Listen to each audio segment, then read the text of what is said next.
Alright folks, today we're doing Marvel Universe Apocalypse. The figure is part of the second wave of the 2011 Marvel Universe figures. This is a Series 3 figure. It's figure number 09, as you can see. And here's the rest of the assortment. It is a Steve Rogers Shield series of figures.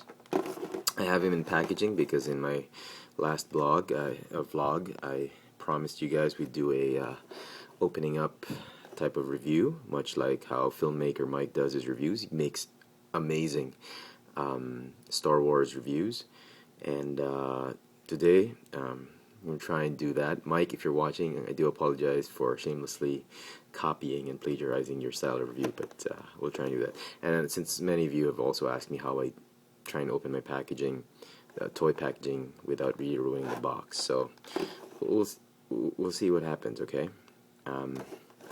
Okay, to begin, first what you want to do is you want to take off the tape. No need for special tools. I know some people use knives or box cutters or pocket knives. I just use my fingers. Okay, let's try and keep this video short because there's only one take. We can't. There's no reshoot because I don't know. I don't think I can do this again. I think I can reseal the pack again and open it again. So bear with me. So just try and do that. Alright. You can take off the tape if you want all the way, but I don't want to risk ruining the back of the packaging because I've thrown away all, if not most, of my Marvel Universe boxes, and I plan to save this one because Apocalypse is so cool. So there you go. Make sure you've liberated all the exposed tabs, and then slowly, very, very gently. Oh, sorry, there's a tape here. Sorry, I forgot about this one.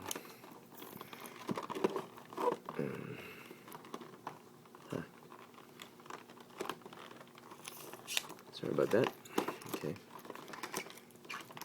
Pull that in. Same thing here. Okay, and then slowly, or not slowly, just gingerly, try and remove the inner packaging from underneath, like that. See, we've kept the original box still in good condition. So he looks great. Looks really good. Paint apps. He looks fine. I mean, I doubt you'll find more than one of this figure on the shelf. If you do, if you find more than one, maybe more than two, you want to check out if the metallic blue bleeds with the gray plastic. You want to check out that his face is painted very well, that the eyes are painted well, no overlapping, that the lips are painted very well. Check the shoulder pads, that the black is painted on this way. See, this one is painted well. This one, not as good. There is some overlapping, smudging right there. Then check the knee pads. Make sure everything's painted, not like this one. It has a gray spot right there. Overall, the guy's painted very well. So good job, Hasbro. Give praise where it's due. Okay. Oh, he comes with a base. I didn't think they'd keep this because there's just so much plastic in him.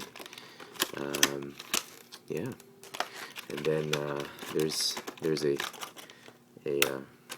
rubber elastic which is easily removed, I suppose. Okay.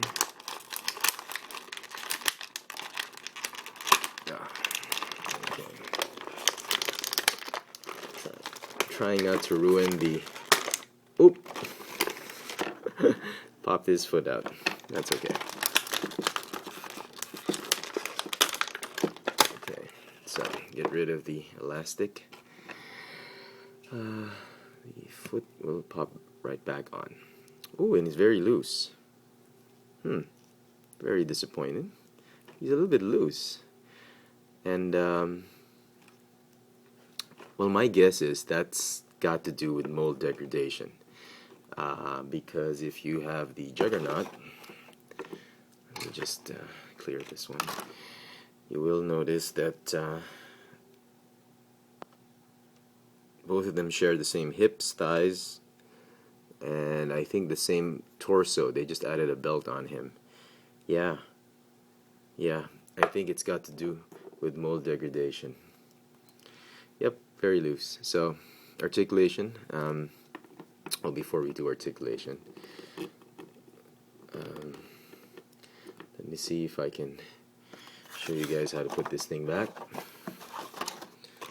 Make sure everything's, yeah, everything's not warped or anything like that. Just try and pop it in, just like that. Okay.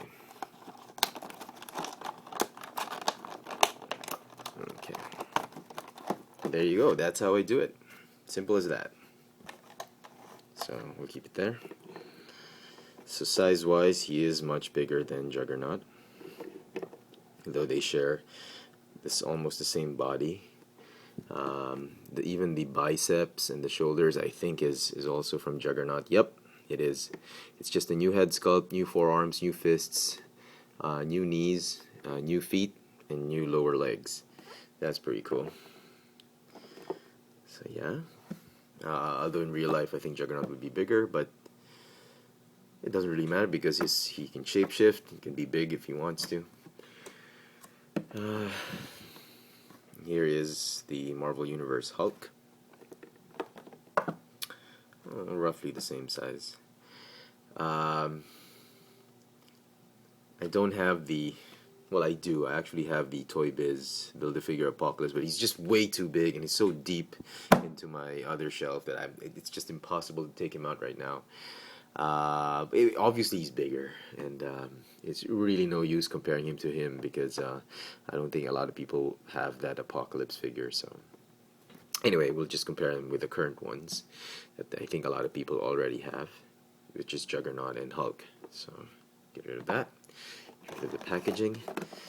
As you've seen, he came with the base, Apocalypse, and I don't really think he'll need a base. Looks funny with the base.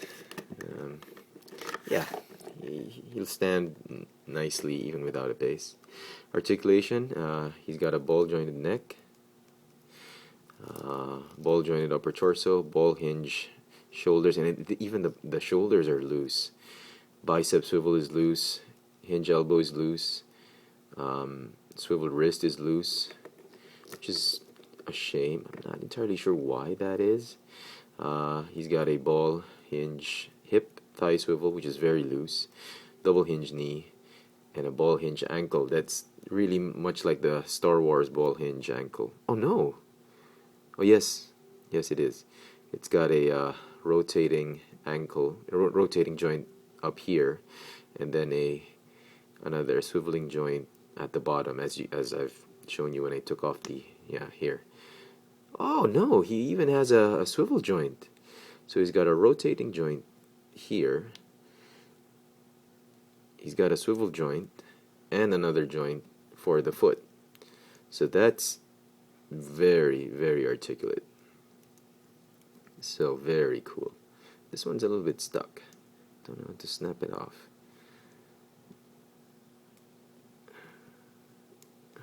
Anyway, doesn't matter. I don't need to articulate his ankle too much. He looks great standing up. So there, he's very cool. I love the character. He's a big baddie in the X-Men if you read the comic books. He's got some nice detail here, shoulder pads, a neck brace or something like that, a collar, and then some hoses, some energy hoses, I suppose. Keep them there. They don't restrict articulation as much, so very cool. And some people ask me how I pose them. I don't know. I just try, and the poses I come up with, they just happen. I think I try and see the kind of action pose this guy, any particular figure might have. So because of the new ankle joint, the very articulate ankle joint, you can get him in some sick poses, or whatever pose you want him to be in. Yeah, like that. Yeah. Or you can have him like this. Yeah, which looks better, I think. Yeah, I think this one looks great. Yeah, like that. I am Apocalypse. I have no idea if that's his voice. I think I saw him in like an old X-Men video. So anyway, yeah, there he is. Very cool. Definitely a must pick up figure in this wave. If you're a big X-Men fan, you've got to get this guy. Put the base right there and the packaging right here. If you're a casual Marvel Universe figure and you stumble upon this guy on retail, you've got to pick him up. I mean, everything's, except for the loose joints, this guy is well made, well painted, well designed. I'm just gushing at this figure because it's just great. And even if I already have the 12-inch Apocalypse, you know, I'm very, very happy I actually picked this guy up. So there you go. Quite a unique review on my part. Not my usual review, but I hope you've enjoyed it. I hope you found this video informative and insightful in some way. And yeah, I do appreciate the comments you guys leave. For those who have stayed subscribed to this channel, thank you very much. You guys have been very supportive, and I promise I'll do my best to come up with better reviews. So, with as much reviews, great reviews as I can. There you go, the Marvel Universe Apocalypse figure. Thanks for watching.